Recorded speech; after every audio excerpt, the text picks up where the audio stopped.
Olá, pessoal, diretamente do CBTD, o maior congresso de treinamento e desenvolvimento da América do Sul.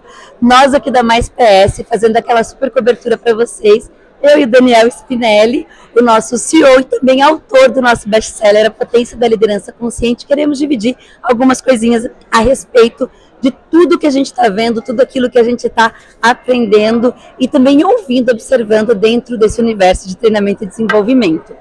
Nós da Mais PS estamos com um super desafio aqui. Estamos em 5, toda a nossa equipe estratégica participando e atendendo as pessoas, tanto no nosso stand quanto participando de grande parte das palestras para poder atender os profissionais de RH e também trazer para a nossa comunidade conteúdos e insights que são bastante interessantes. Dani, vamos começar trazendo algumas ideias? Vamos lá. Você participou da abertura ontem, né? Eu estava na abertura, foi muito marcante. A gente começou com a Adriana Alves, eu até peguei aqui alguns insights para a gente não perder. A Adriana Alves, ela falou sobre diversidade, sobre inclusão, sobre pertencimento. Então ela trouxe alguns dados importantes, mostrando que, por exemplo, startups que trabalham com o nível da diversidade e do pertencimento, elas estão apresentando resultados melhores. Tem outros dados relacionando a capacidade de não só incluir os diversos grupos, mas também de cuidar para que a empresa esteja preparada para acolher esses grupos e para fazer com que essas pessoas se sintam pertencentes. Ou seja, dar segurança psicológica para todos os grupos, por mais diversos que sejam, participando dentro da organização. Então isso impacta também nos índices de saúde mental dentro das organizações e que, em última instância, vai acabar impactando também, como a gente fala no livro, na criatividade e na produtividade das pessoas. Então ela trouxe essa reflexão assim super bacana. Depois a gente teve a Dani Suzuki, que para mim, eu confesso que foi uma surpresa, porque eu só conhecia a Dani Suzuki como uma atriz. E ela trouxe uma palestra super reflexiva, trazendo quais são as 5 dicas para que as pessoas possam se adaptar a comunidades diferentes, quando elas se deparam com situações diferentes. Eu até trouxe assim as 5 dicas que ela trouxe aqui para compartilhar com vocês, né? Então a primeira, ela falou assim: a gente precisa estar muito conectado com a nossa identidade, a gente tem que ter uma identidade inabalável.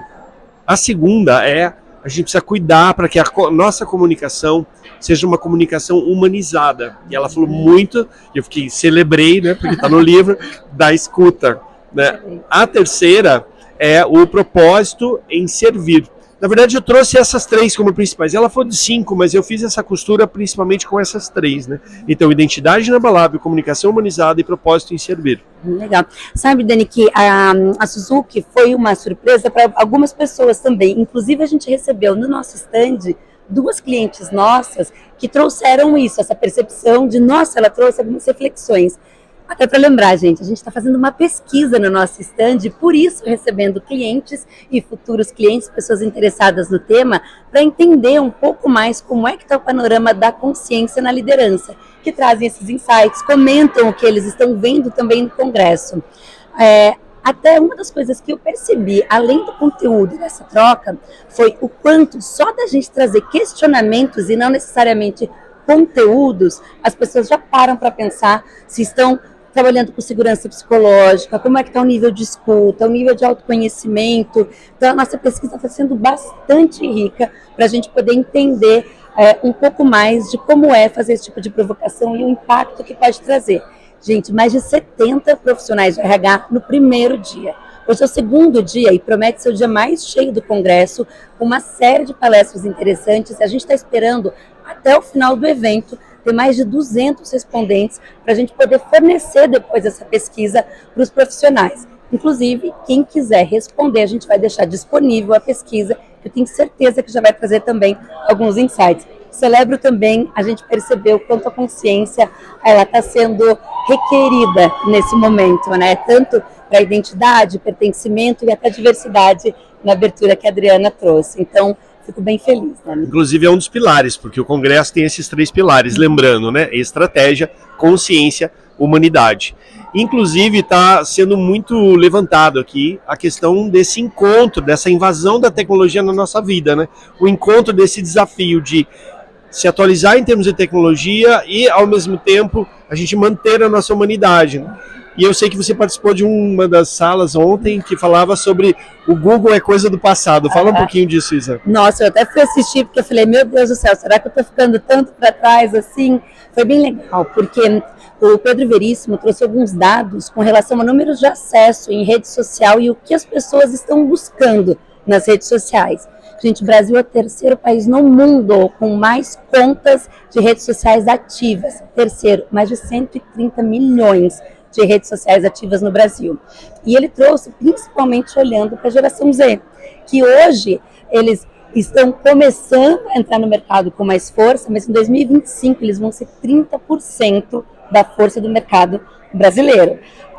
E 51% da geração Z já faz busca de conteúdo e aprendizagem no TikTok, com vídeos curtos. A provocação dele foi como é que a gente pode aprender com isso e trazer para o ambiente corporativo e provocar esse tipo de aprendizagem nos nossos colaboradores hoje, que já buscam também dessa forma. E ficou muito evidente o quanto a gente precisa ser relevante para poder trazer informação tanto em treinamentos online ou presenciais, o quanto a gente tem que ter a informação e aprendizagem de fácil acesso, com flexibilidade das pessoas conseguirem achar em vários dispositivos, escrito, falado, em vídeos, e ele trouxe um conceito bastante interessante sobre o quanto o Learn to Act, não me lembro, eu vou procurar depois, vou escrever para vocês aqui, o quanto a gente precisa ter fácil acesso mesmo. Quero aquela informação, eu vou lá e clico rapidinho, ou eu busco com alguma palavra-chave e vem de uma forma personalizada, uma forma entendível e que conecta muito rápido com a humanidade das pessoas. Então, seria o Just in Time? Just in Time, que bom. A melhor coisa, a gente trabalhar em dois, a melhor coisa do mundo. É isso aí, Dani. Learning Just in Time, né? Então, se você precisa, estar ali disponível para você, conteúdo fácil de acessar, fácil de consumir, prático. Exatamente. Então, relevância, curadoria e fácil acesso. Bacana. E depois eu sei que a gente ia se encontrando aqui, passava no stand, atendia, e você foi para uma sobre ecossistema de aprendizagem, foi? E foi muito bacana. Assim, duas lições importantes para nós, profissionais de treinamento e desenvolvimento. A primeira é que a experiência, de fato, ela acontece dentro de nós e não fora de nós. Então, às vezes a gente está super preocupado em trazer lá o melhor facilitador, o melhor conteúdo, o melhor slide, a melhor atividade, a melhor amarração. Mas se a pessoa não está vendo sentido em tudo aquilo, não adianta nada disso. E a gente sabe, às vezes o treinamento mais simples pode ser o que traga maior profundidade para o participante. Moral da história. A gente precisa engajar mais, envolver mais as pessoas no processo de planejamento dos treinamentos, para que elas ajudem a definir o que elas precisam. Elas sintam conexão real. Eu ajudei a construir esse programa, não é alguma coisa que alguém desenhou para eu consumir, para eu ser treinado. Então tem essa primeira reflexão. A segunda é a importância da liderança ser o exemplo do processo de aprendizagem. Isso também está no livro, é uma das chaves do engajamento genuíno que a gente coloca no livro e que a gente percebe ali todo mundo falando da importância da liderança, estar na sala de aula junto com o time. Sim. E segundo, não ter um tema que a gente está falando em sala de aula e que chega, a liderança não está dando exemplo disso. Como, por exemplo, colaboração. Colaboração é um tema recorrente nos trabalhos em equipe, né? Nos team buildings, nos trabalhos de desenvolvimento de pessoas. O espírito colaborativo. Mas se eu saio de lá com a empresa esperando que eu seja mais colaborativo, mas a minha liderança não está agindo de forma colaborativa entre as áreas, por exemplo, então a gente tem um problema ali de aprendizagem. As pessoas não vão engajar, vão achar inconsistentes. Teve um dado interessante que foi compartilhado, que é de 70% a 90% das verbas de treinamento, elas são consideradas desperdiçadas, justamente por inconsistências como essas aí que eu estou trazendo. Nossa, e é um dado impactante mesmo, porque a gente sabe que conseguir um orçamento para treinamento, às vezes, é suado. Então é bem interessante a gente pensar como é que está fazendo.